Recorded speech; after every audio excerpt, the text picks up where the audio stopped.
సునాదస్వరము మే 28. నన్ను ప్రేమించు వారిని ఆస్తికర్తలుగా చేయుదును, వారి నిధులను నింపుదును. సామెతల గ్రంథము 8వ అధ్యాయము 21వ వచనం. మరి దేవుడు తన ప్రేమించు వారికి ఇచ్చే ఆశీర్వాదాల గురించి ఈ రోజున బయలుపరుస్తున్నాడు. ఎవరైతే దేవుణ్ణి ప్రేమిస్తారో వారిని ఆస్తికర్తలుగా చేస్తాను, వారి నిధులను నేను నింపుతానని వాగ్దానం చేస్తున్నాడు. మరి దేవుణ్ణి మనం ప్రేమించుట అన్నది మనకు మొట్టమొదటి ఆజ్ఞగా ఇవ్వబడింది. అందుకే మొదట మనం ఆయనను ప్రేమించినప్పుడు ఆయన మనకు కావలసినవన్నీ కూడా అనుగ్రహించే దేవుడు. మరి అబ్రహాము దేవుడు చెప్పిన మాటకు లోబడి అన్ని విడిచిపెట్టి ఆయనను వెంబడించాడు. అందుకే ఆదికాండం 13వ అధ్యాయం 2వ వచనం రాయబడింది, అబ్రహాము బహుధనవంతుడై ఉండెను అని. మరి దేవుడు ఆయనను గొప్పగా దీవించి ఆశీర్వదించాడు. మరి ఇస్సాకునకు దేవుడు తోడుగా ఉండి మరి ఆయనను గొప్పగా అభివృద్ధి పరిచినట్టుగా ఆదికాండం 26వ అధ్యాయంలో రాయబడింది. మరి యాకోబు ఒంటరిగా వెళ్ళాడు, కానీ దేవుడు ఆయనకు తోడుగా ఉండి మరి గొప్ప సమూహంగా ఆయన ఆశీర్వదింపబడ్డాడు, అన్నీ ఆయన పొందుకున్నాడు.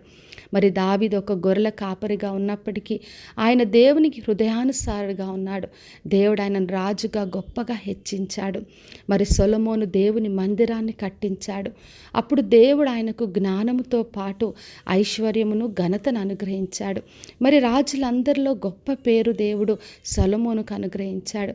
మరి దేవుని ప్రేమించిన వారికి, దేవుని మాటకు లోబడిన వాళ్ళందరినీ కూడా దేవుడు గొప్పగా ఆశీర్వదించి హెచ్చించాడు.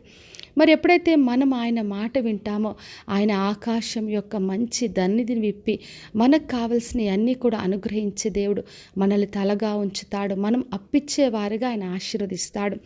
మరి మొదటి తిమోతికి రాసిన పత్రిక 6వ అధ్యాయం 17 నుండి 19 వచనం రాయబడింది.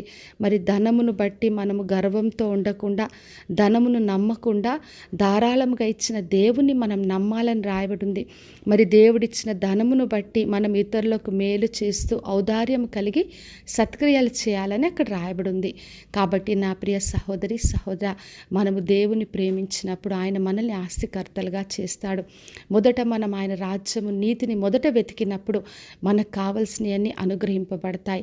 కాబట్టి విశ్వాసంతో ఆయనను ఆశ్రయించి ఆయన ద్వారా ఆశీర్వాదం పొందుకొని ఇతరులకు ఆశీర్వాదకరంగా జీవిద్దాం. ప్రార్థన చేసుకుందాం. పరలోకమందున్న మా తండ్రి, మా దేవ, ఈరోజు ఇచ్చిన వాగ్దానం కొరకే వందనాలు తండ్రి. మిమ్మల్ని ప్రేమించి మీ ద్వారా తండ్రి గొప్పగా దీవించబడే కృపను అందరికీ అనుగ్రహించమని యేసు నామములు అడిగి వేడుకొంచున్నాను తండ్రి. ఆమెన్. ఈ శుభవచనము వినిచున్న ప్రతి ఒక్కరి జీవితంలో నెరవేర్చబడునుగాక. నేను మీ ప్రియ సహోదరి మంజులాచరణ్.